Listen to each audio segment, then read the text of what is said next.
광주 남구에서 미용실을 운영하는 김철래 씨. 갑자기 수돗물이 끊겨 오는 손님도 돌려보내야 했습니다. 커트 손님 같은 경우에는 그냥 드라이라도 털어서 보낼 수 있는데 염색이나 파마 손님은 거의 못 받았죠. 예. 오늘 토요일이나 일요일 같은 경우에는 조금 매상이 있는 편인데. 서구에서 카페를 하고 있는 김공진 씨는 아예 가게 문을 닫고 하루 장사를 포기했습니다. 1시부터 단수된다는 문자를 받고 그래가지고 이제 물 좀 받아놓으려 했는데 갑자기 한 12시 한 40분, 50분 경부터 그때부터 이제 물이 안 나오더라고요. 좀 이제 뭐 언제까지 단수된다는 말이 없어가지고. 정수장 설비 고장으로 배수장으로 가야 할 물이 정수장 주변으로 넘치면서 한동안 교통이 통제되기도 했습니다.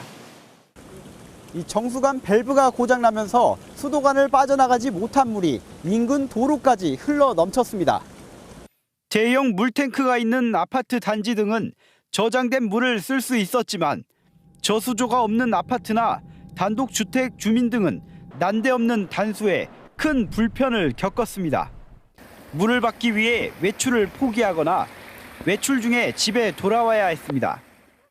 지역 맘카페 등에는 수돗물에 잔여물과 흙탕물이 섞여 나온다며 불안을 호소하는 글이 올라왔습니다. 광주시는 이번 사고로 단수 등 영향을 받는 가구 수는 5만 5천여 세대, 약 20만 명으로 추정된다고 밝혔습니다. 광주 덕남정수장 수돗물 공급 중단 사태의 원인이 된 밸브 설비입니다. 약품 투입과 소독을 마친 수돗물은 정수장에서 배수지를 거쳐 각 가정으로 공급되는데 정수장과 배수지 사이의 수도관로 내부의 원판형 밸브가 갑자기 닫힌 겁니다. 광주시 상수사업본부가 밝힌 사고 배경은 설비 노후화. 1994년 정수장이 문을 열 때 설치했던 설비가 녹이 스는 등 약해져 구동축이 이탈하면서 밸브가 닫혔고 이후 핸들을 돌려 밸브를 열어보려고 했지만 힘이 전달되지 않고 헛돌면서 실패했다는 겁니다. 구동축하고 베어링이 이상이 있어서 이것이 이탈이 된 것 같습니다. 열린 상태에서 닫히게 됨으로 인해서 지금 정수지에서 배수지로 나가는 그 1800mm 관이 막히게 돼서 이렇게. 물품관리법과 조달청 고시에 따른 제어 밸브의 내구 연한은 11년. 덕남정수장 유출 밸브는 설치한 지 30년이 됐지만 단 한 번도 교체하지 않았습니다. 주기적인 점검에서는 핸들을 돌려 밸브를 여닫아보는 실험도 진행하지 않고 설비에 문제가 없다고 결론냈습니다.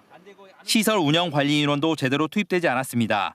덕남정수장은 법정 기준에 따라 모두 8명의 정수시설 운영관리사를 둬야 하지만 실제 근무 인원은 기준에 못 미쳤습니다.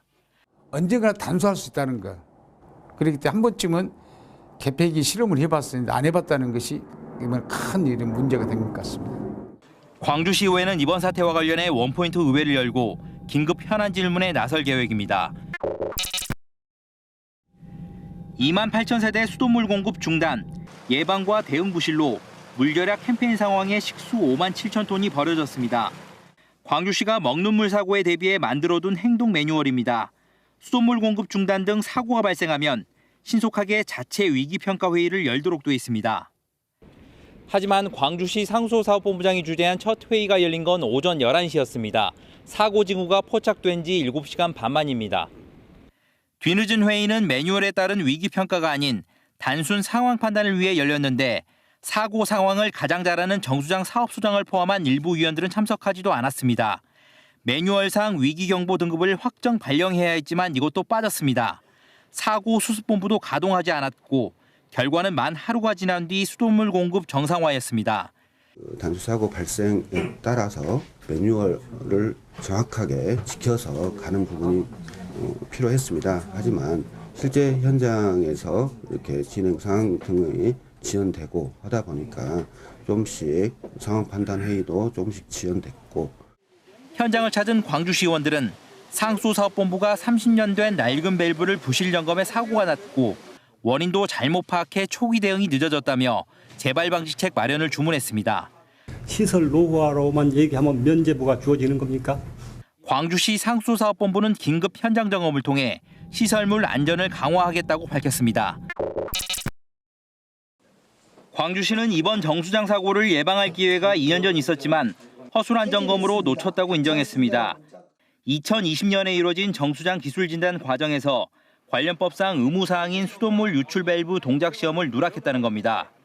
KBS 취재 결과 민선 8기 들어서도 정수장 시설 점검은 형식적이었던 것으로 드러났습니다. 사고 2주 전인 지난달 말에도 정수장 설비에 대한 자체 점검이 진행됐는데 100가지가 넘는 전체 설비에 대한 점검 결과는 특이사항 없음이었습니다.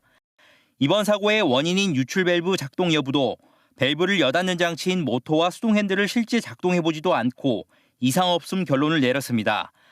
그 유관 점검으로만 했습니다. 모터가 구동하고 있다는 걸 그 육안으로 어떻게 확인할 수가 있어요? 저희 항상 상정식을 개방하고 있기 때문에 작동시험은 안 했죠. 사고 상황 전파도 낙제점이었지만 광주시 상수사업본부는 지난달 자체 평가한 사고 대비 매뉴얼 점검에서 90점에 가까운 후한 점수를 줬습니다.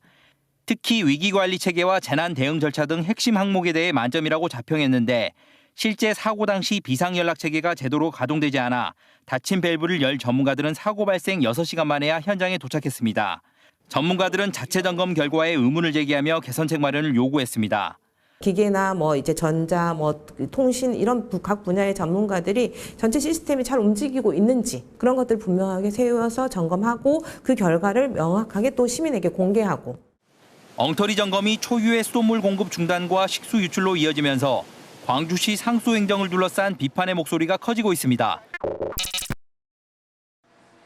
광주시 풍암동에서 커피숍을 운영하는 김공진 씨는 지난 일요일 수돗물이 끊기자 가게를 닫았습니다.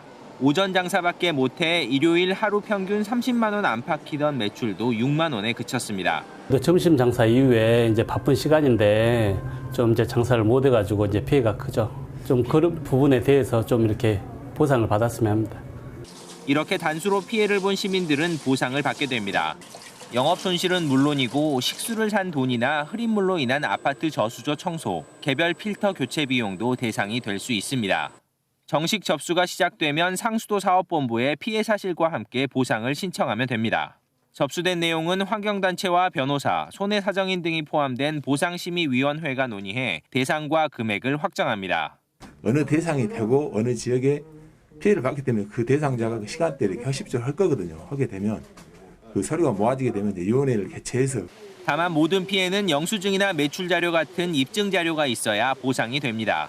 피해 당사자분들이 증빙하셔야 되기 때문에 이제 그 과정에서의 작은 갈등이나 또 아니면은 또 다른 불만과 또 고충이 있지 않을까라는 염려는 되긴 사실입니다. 2019년 수돗물 이물질 사태로 광주시는 382건의 보상 신청 가운데 325건을 인정해 7,200만 원을 지급했습니다. 또 1,700세대의 수도요금 1억 6천만 원을 감면했습니다.